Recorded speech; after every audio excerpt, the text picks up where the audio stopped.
Hello everyone, welcome to GENIC. I am Saubhagya Ballabh and today we will discuss stopping site distance, which is a topic of transportation engineering. So first of all हम लोग stopping site distance का definition देखते हैं. Stopping site distance है minimum distance available on the highway at any spot such that the vehicle traveling at design speed could be safely stopped. ये safely stop का मतलब क्या है? ये सेफली स्टॉप का मतलब है कि कोई भी कोलिजन नहीं होना चाहिए, no collision. Stopping sight distance provide करने का पर्पस ही यही है कि हाईवे पे ट्रैवल सेफ हो और कोई कोलिजन वगैरह नहीं हो. अच्छा, हाईवे पे कोलिजन कैसे हो सकता है? कोलिजन हो सकता है किसी ऑपोजिट डायरेक्शन के व्हीकल के साथ, किसी स्टिल स्टेशनरी ऑब्जेक्ट के साथ कोलिजन हो सकता है, या फिर किसी पेडेस्ट्रियन के साथ भी कोलिजन हो सकता है. तो ये तो नॉर्मल बुकिश डेफिनेशन है स्टॉपिंग साइड डिस्टेंस का. अब हम लोग थोड़ा समझते हैं कि स्टॉपिंग साइड डिस्टेंस होता क्या है. देखिए, स्टॉपिंग साइड डिस्टेंस को समझने के लिए अज्यूम करते हैं कि आप इस हाईवे पे ट्रैवल कर रहे हैं, आप इस कार को ड्राइव कर रहे हैं और आपने कुछ ऑब्स्ट्रक्शन देखा. ऑब्स्ट्रक्शन क्या हो सकता है? ऑब्स्ट्रक्शन कोई पार्क किया हुआ ट्रक हो सकता है, कोई और व्हीकल हो सकता है, या फिर कोई पेडेस्ट्रियन भी हो सकता है ना, कोई एनिमल रोड क्रॉस करके इस तरफ से उस तरफ जा रहा हो सकता है. अभी के लिए हम लोग मान लेते हैं कि कोई पेडेस्ट्रियन आपके सामने आ जाता है. तो इन केस कि आपके सामने कुछ ऑब्स्ट्रक्शन आ गया है, तो आप इस ऑब्स्ट्रक्शन को देखेंगे और डिसाइड करेंगे कि हमें स्टॉप करना है ना. तो जैसे ही आप डिसाइड करेंगे, आप तुरंत तो स्टॉप नहीं हो पाएंगे, आप कुछ डिस्टेंस को ट्रैवल करेंगे और उसके बाद आप अपने व्हीकल को स्टॉप कर देंगे. तो इस प्रोसेस में जो मिनिमम डिस्टेंस रिक्वायर्ड होगा स्टॉप करने के लिए व्हीकल को, उसी को बोलते हैं stopping sight distance. Stopping sight distance क्या है? Minimum distance required by a driver to stop a vehicle, उसको बोलते हैं stopping sight distance. Stopping sight distance को और क्या बोल सकते हैं? स्टॉपिंग साइट डिस्टेंस को बोल सकते हैं एब्सोल्यूट मिनिमम साइट डिस्टेंस. ठीक है, तो ये था स्टॉपिंग साइट डिस्टेंस का मीनिंग और पर्पस. अब आप एग्जाम में जाएंगे तो आपसे ये तो नहीं पूछेगा कि स्टॉपिंग साइट डिस्टेंस होता क्या है, आपसे पूछेगा कैलकुलेट स्टॉपिंग साइट डिस्टेंस. ठीक है, तो हम लोग करते हैं कैलकुलेट स्टॉपिंग साइट डिस्टेंस को. तो स्टॉपिंग साइट डिस्टेंस क्या होगा? स्टॉपिंग साइट डिस्टेंस सम है, sum of lag distance and braking distance. तो स्टॉपिंग साइट डिस्टेंस का फॉर्मूला ये है, स्टॉपिंग साइट डिस्टेंस हो जाएगा v * t + v² / 2g mu ± n/100. Stopping sight distance का ये एक फॉर्मूला है जो कि काफी इंपॉर्टेंट है. स्टॉपिंग साइड डिस्टेंस में आपको बस यही एक फॉर्मूला याद करना है और फिर आप किसी भी एग्जाम में अगर चले जाते हैं तो स्टॉपिंग साइड डिस्टेंस का जो भी क्वेश्चन आएगा आप उसको बहुत कंफर्टेबली बना सकते हैं. और ओवरऑल स्टॉपिंग साइड डिस्टेंस एक काफी इंपॉर्टेंट टॉपिक है, पूरे ट्रांसपोर्टेशन इंजीनियरिंग में one of the most important topics है और इससे काफी फ्रीक्वेंटली क्वेश्चंस आते रहते हैं. चलिए ठीक है, अब हम लोग समझते हैं कि ये लैग डिस्टेंस और ये ब्रेकिंग डिस्टेंस क्या है. लैग डिस्टेंस को समझने के लिए हम लोग वापस अपने पुराने एग्जांपल पे आते हैं, जिसमें कि आप इस व्हीकल को ड्राइव कर रहे हैं हाईवे पे और आपके सामने कोई पेडेस्ट्रियन आ जाता है.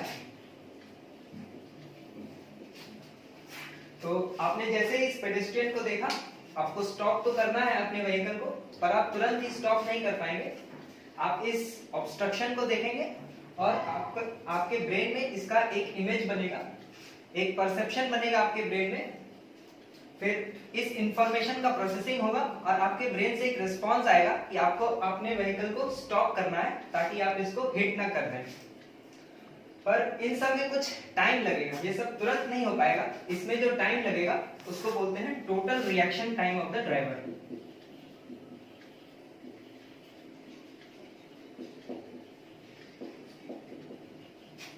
ये जो टोटल रिएक्शन टाइम है ये सम है परसेप्शन टाइम का और ब्रेक रिएक्शन टाइम का.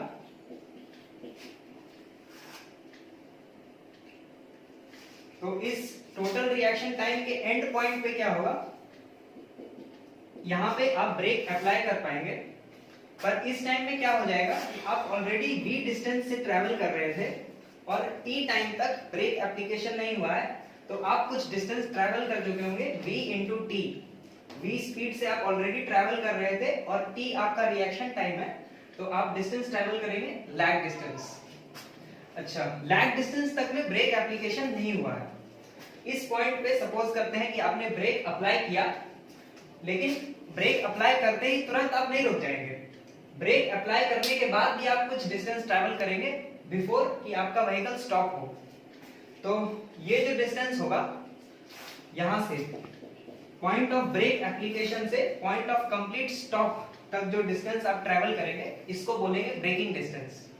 Through out the distance braking भी हो रहा है, इस वजह से भी इसको ब्रेकिंग डिस्टेंस बोलते हैं। तो ये लैग डिस्टेंस और ब्रेकिंग डिस्टेंस आप समझ गए होंगे। तो अब हम लोग क्या करेंगे, अब हम लोग इस स्टॉपिंग साइड डिस्टेंस के फॉर्मूला में जो भी टर्म्स आया है उस टर्म्स को समझेंगे और ये कंडीशन भी देखेंगे कि इन टर्म्स को किस यूनिट में अप्लाई करना है। ठीक है, तो अब इसके टर्म, तो चलिए अब हम लोग देखते हैं स्टॉपिंग साइड डिस्टेंस के फॉर्मूला में जो भी टर्म्स यूज हो रहा है ये सिंबल किसको डिनोट करता है और किस यूनिट में उसको यूज करना है। तो इसमें सबसे पहले आ रहा है v। v का मतलब है डिजाइन स्पीड या फिर वो स्पीड जिस पे आप ट्रैवल कर रहे हैं। इन जनरल क्वेश्चन में जो स्पीड है वो किलोमीटर पर आवर में दिया होगा, लेकिन हम लोग क्या करेंगे उसको मीटर पर सेकंड में कन्वर्ट करेंगे। मीटर पर सेकंड में कन्वर्ट करने के लिए कुछ नहीं करना है, बस 5/18 से मल्टीप्लाई करेंगे तो जो भी वैल्यू kmph में होगा वो आ जाएगा मीटर पर सेकंड में। v के बाद है t। t का मतलब है total reaction time of the driver. ये जो reaction time of the driver है ये आता है PIEV थ्योरी से। PIEV थ्योरी, PIEV थ्योरी का नाम तो आपने सुना ही होगा। PIEV का मतलब है perception, intellection, emotion and volition theory. इस PIEV थ्योरी से कैलकुलेट करके IRC ने रिकमेंड कर दिया है total reaction time of the driver 2.5 second. ये IRC का रिकमेंडेशन है, हम लोग डायरेक्टली इसको क्वेश्चंस में यूज करेंगे। और ये 2.5 सेकंड एक्चुअली क्या है, ये है 90th percentile total reaction time of the driver. ये 90th percentile total reaction time of the driver है। इसके बाद आता है g। g का मतलब है एक्सेलरेशन ड्यू टू ग्रेविटी और g का वैल्यू लेंगे 9.81 मीटर पर सेकंड स्क्वायर। g म्यू का मतलब है coefficient of longitudinal friction. Coefficient of longitudinal friction, ये जो कोएफिशिएंट ऑफ लॉन्गिट्यूडनल फ्रिक्शन है ये डिपेंड करता है स्पीड पे। आप जिस स्पीड पे ट्रैवल करते हैं उसके अकॉर्डिंग म्यू का वैल्यू आता है। म्यू का वैल्यू भी IRC ने रिकमेंड किया हुआ है। IRC का रिकमेंडेड रेंज है म्यू के वैल्यू का 0.35 to 0.4 और ये स्पीड के साथ वेरी करता है। अगर आपके व्हीकल का स्पीड 30 किलोमीटर पर आवर या less than 30 kilometre per hour है तो आपको म्यू मिलेगा 0.4। वहीं अगर आपके व्हीकल का speed 80 kilometre per hour and above है तो आपको म्यू मिलेगा 0.35। तो यहाँ पे आप ऑब्जर्व कर सकते हैं कि higher the speed lower the value of mu, है ना। Higher the speed lower the value of coefficient of longitudinal friction. Mu के बाद आता है प्लस और माइनस। ये प्लस और माइनस ग्रेडियंट के केस में यूज होगा। अगर आप अप ग्रेडियंट पे ट्रैवल कर रहे हैं तो आप प्लस यूज करेंगे और अगर आप डाउन ग्रेडियंट पे जा रहे हैं तो आप माइनस यूज करेंगे। अच्छा, ग्रेडियंट के साथ क्या होगा कि अगर आप अप ग्रेडियंट पे जा रहे हैं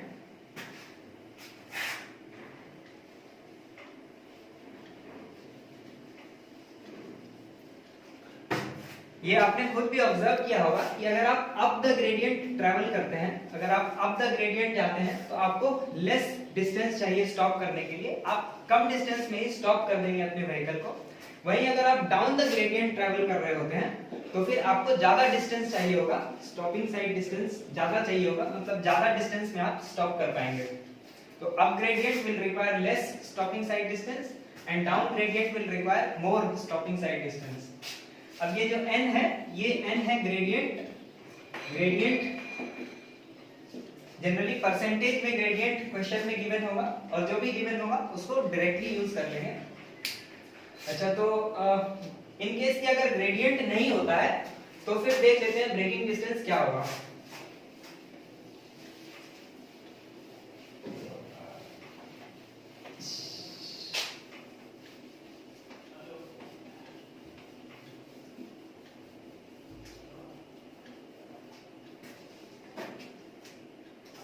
तो ब्रेकिंग डिस्टेंस का नॉर्मल फॉर्मूला है v square upon 2g mu plus minus n upon 100। अगर ग्रेडियंट नहीं है, अगर लेवल रोड है, तो इसका मतलब ग्रेडियंट जीरो, और जैसे ही ये ग्रेडियंट जीरो हो जाएगा तो ये n की जगह पे क्या आ जाएगा, जीरो आ जाएगा, और ये हो जाएगा simple v square upon 2g mu. ये ब्रेकिंग डिस्टेंस हो जाएगा लेवल रोड के केस में, या तब जब कोई ग्रेडियंट नहीं है।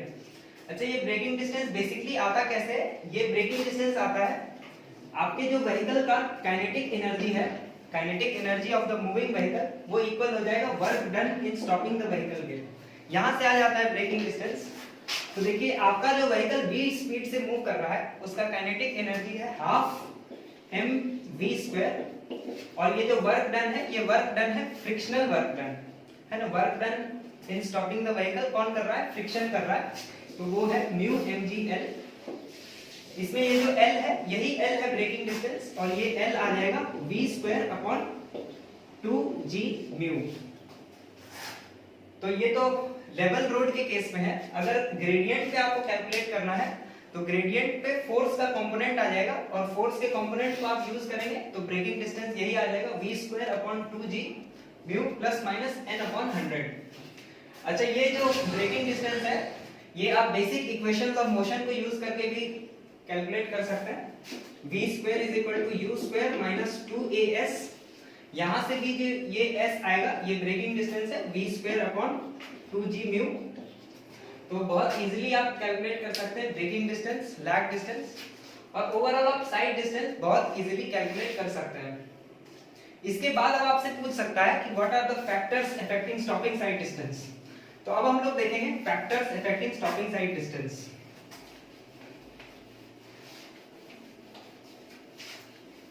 तो देखिए, इस फॉर्मूले से ही आप डायरेक्टली बता सकते हैं क्या क्या फैक्टर्स हैं अफेक्टिंग स्टॉपिंग साइड डिस्टेंस।